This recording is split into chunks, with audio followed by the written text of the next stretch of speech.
possamos iniciar a palestra de hoje, por favor, me acompanhe nesta prece.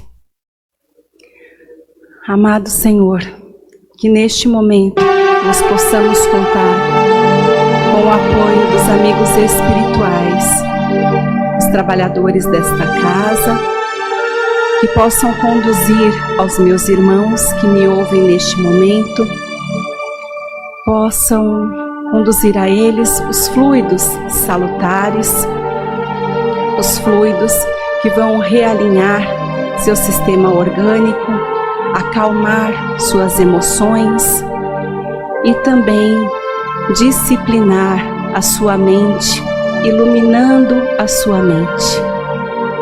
Que o amado Mestre Jesus se faça presente em todos os lares, levando paz e amor. Que eu possa contar com meu mentor nesta noite, Erasmo Gurgel, me instrua, me inspire para realizar o trabalho em questão. Graças a Deus, graças a Jesus.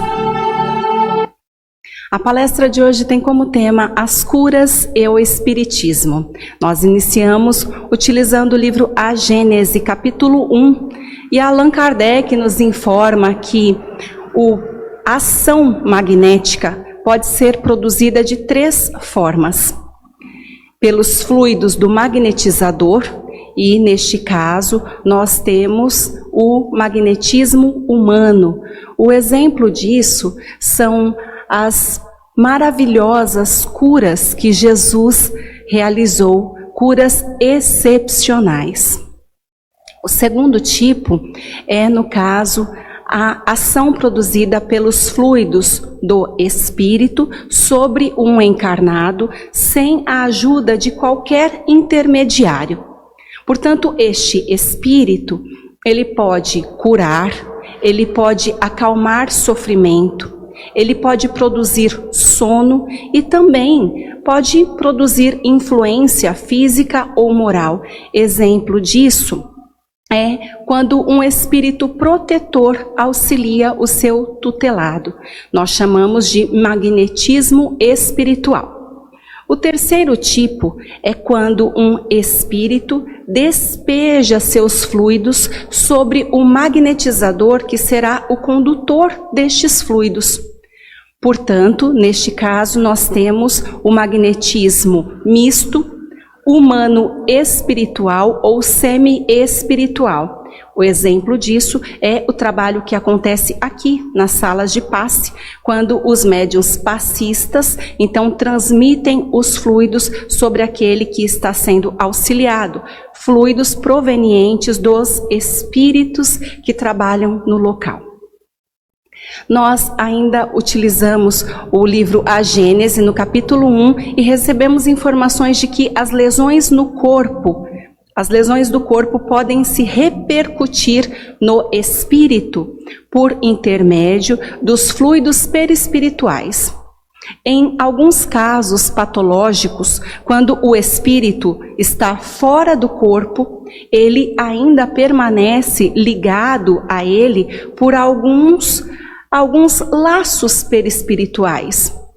Mas o corpo, ele apresenta aparência de morte. Esta pessoa pode ficar assim por mais ou menos tempo, e isso pode acontecer que algumas partes do corpo podem apresentar decomposição sem que a vida esteja totalmente extinta. Enquanto o último fio que liga o espírito ao corpo não for rompido, o espírito pode retornar para o corpo, produzindo prolongamentos de vida, ou então o que chamamos de ressurreição.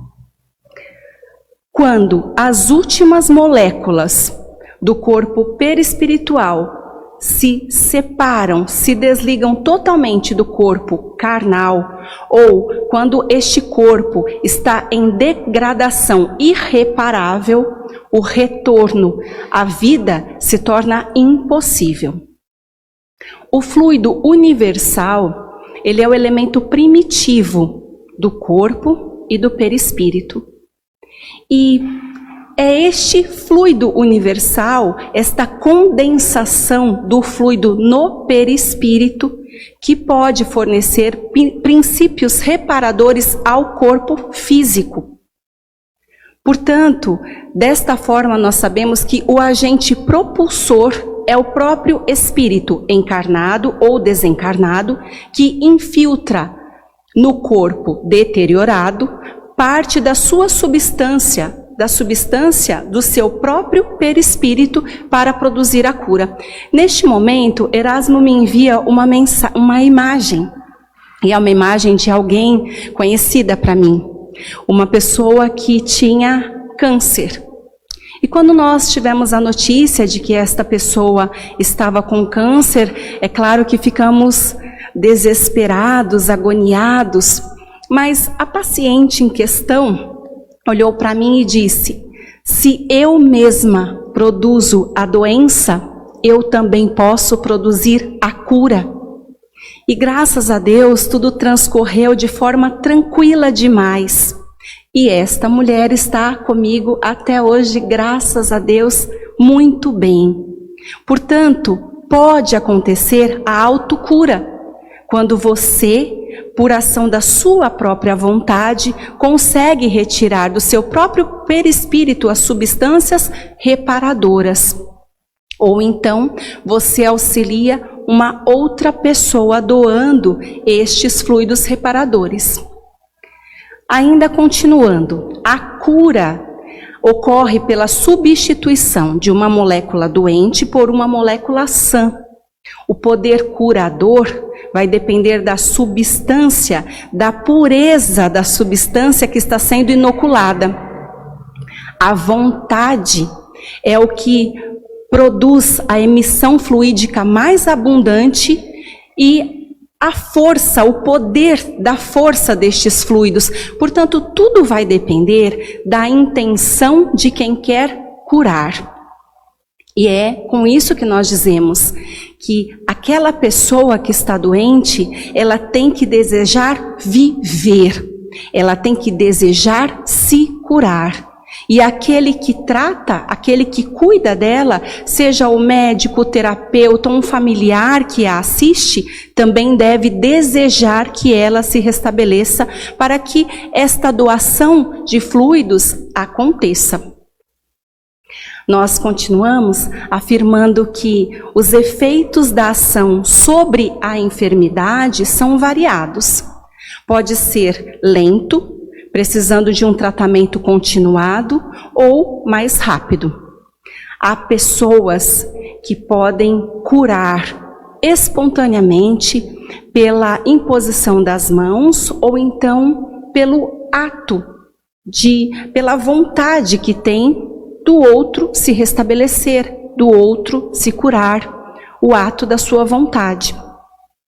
E é claro que de tudo isso nós temos a certeza de que a faculdade de cura, ela se desenvolve pelo exercício, mas curar instantaneamente pela imposição das mãos é raro ou excepcional, e por isso nós nos lembraremos de todas as curas realizadas pelo Mestre Jesus. No Evangelho de Marcos, capítulo 5, versículos de 25 a 34, a mulher enferma com perda de sangue há 12 anos. Ela sofreu muito nas mãos dos médicos, perdeu parte dos seus bens, mas ela não recebeu alívio, pelo contrário, ela sofria ainda mais. Ela ouviu falar de Jesus, então ela seguiu a multidão que o acompanhava por trás, porque ela desejava tocar suas vestes. Ela dizia: se eu conseguir somente tocar suas vestes, ficarei curada. E foi isso que aconteceu. Ela tocou as vestes do Mestre Jesus e naquele momento ela se sentiu curada, porque a fonte do sangue secou. Jesus, conhecendo a virtude que dele saía, percebeu o que houve e disse: alguém tocou minhas vestes. Os discípulos então se surpreenderam e disseram: mas mestre, a multidão te comprime de todos os lados e você pergunta: quem te tocou? Jesus olhava ao seu redor, procurando ver quem o havia tocado. E a mulher, que se amedrontou, se apavorou, resolveu declarar toda a verdade. E ele disse: minha filha, a tua fé te salvou. Vá em paz e seja curada da sua doença.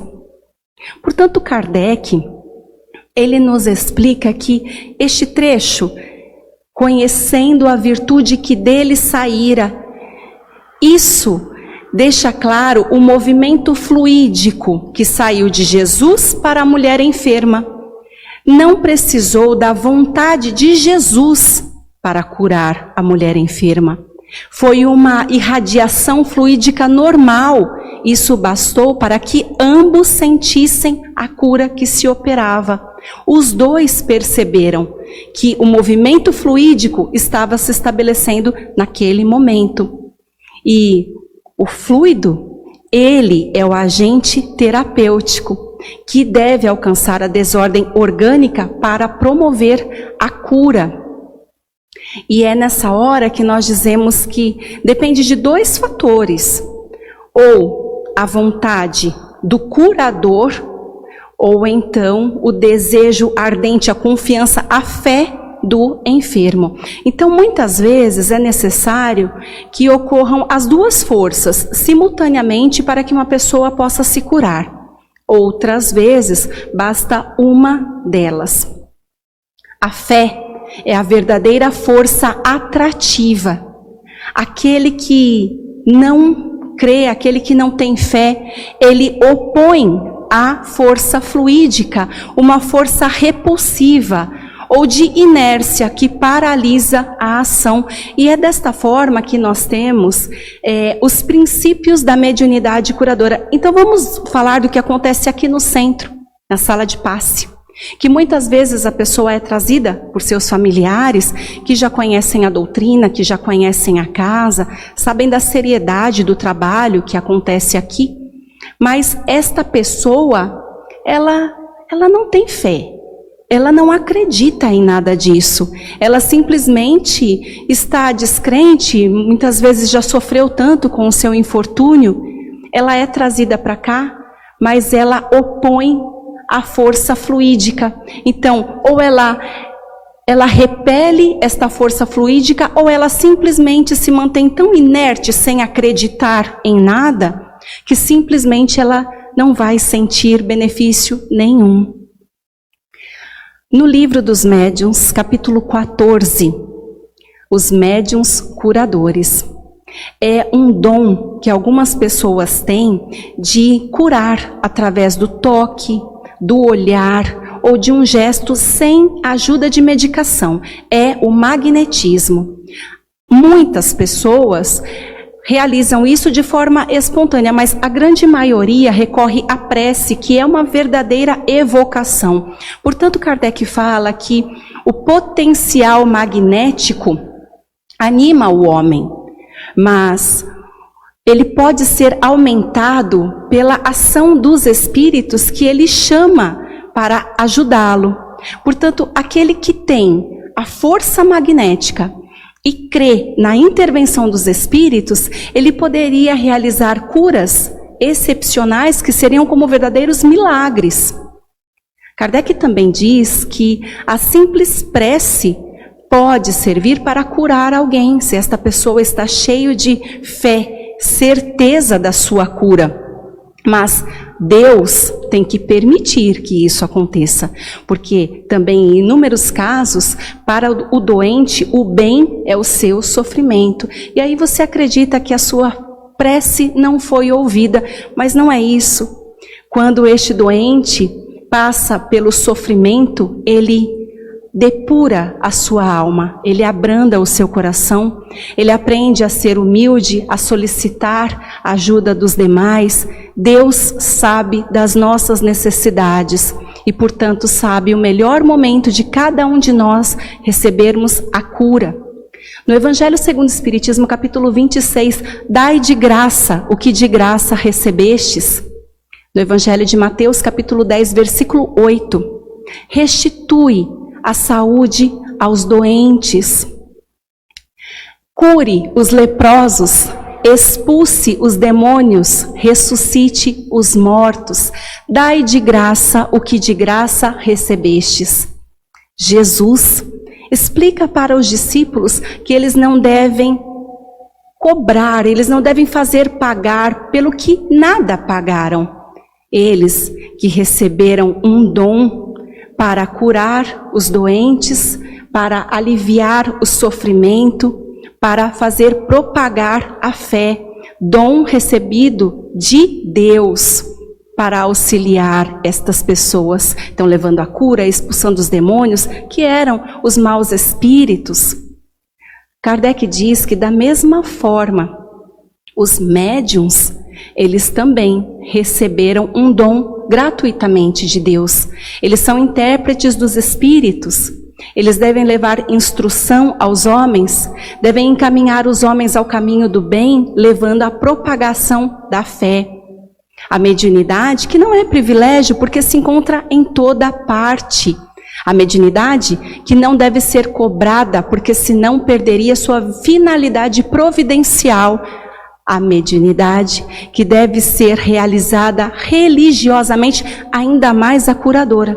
Porque os médiuns curadores, eles doam os fluidos salutares dos bons espíritos e não podem cobrar por algo que não lhes pertence. Jesus e os apóstolos nunca cobraram para fazer as suas curas. Portanto, é mais honesto que aquele que não tenha condições, não tenha recursos para a sua subsistência, se esforce para conseguir um trabalho honesto e digno, que com certeza os espíritos lhe auxiliarão. Muito melhor do que cobrar por qualquer ato relacionado à mediunidade. E é com isso que nós trazemos a reflexão de hoje. Você acha correto que em qualquer lugar que seja, porque nesta casa isso não acontece, mas que em algum local as pessoas que se dizem médiuns cobrem pelo auxílio que fornecem às pessoas que os procuram? Pois então Kardec nos afirma que aquele que trabalha com mediunidade deve dar de graça o que de graça recebeu e jamais cobrar pelo auxílio prestado às pessoas, porque utilizam-se dos fluidos dos bons espíritos para curarem. Outro ponto importante que Erasmo me envia: quando você estiver preocupado com a sua saúde, de repente com a saúde de algum ente querido que esteja hospitalizado, ou então esteja em sua casa, se recuperando, nós nos lembramos que todas as doenças provenientes de vírus, elas não têm remédio que possa combatê-lo. É o organismo que deve se restabelecer e combater o agente agressor. Todos os medicamentos servem para neutralizar os seus efeitos e não a causa. Portanto, os nossos fluidos podem auxiliar os doentes. Depende do nosso amor e da nossa intenção fervorosa. Claro, também depende da permissão de Deus. Mas, neste momento, o mais indicado, como dizemos sempre, é prece e intenção de cura. Emane os fluidos salutares, os fluidos de amor, de boa vontade, de paz. Envie sempre pensamentos onde você visualiza o doente totalmente restabelecido, em paz, feliz. Desta maneira, nós podemos contribuir para a cura de todos. Eu agradeço pela oportunidade que me foi dada nesta noite. Para que possamos finalizar esta palestra, por favor, me acompanhem nesta prece.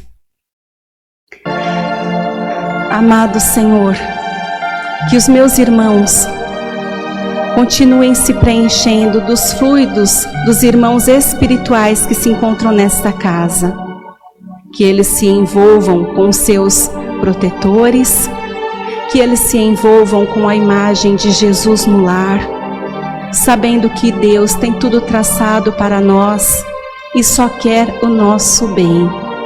Que possamos emanar fluidos salutares para o mundo que necessita disso, necessita tanto. Todos numa grande corrente do bem em prol da saúde do mundo. Eu agradeço ao mentor Erasmo Gurgel pelo trabalho desta noite. Graças a Deus, graças a Jesus. Agradeço a todos que me ouviram. Tenham uma excelente noite.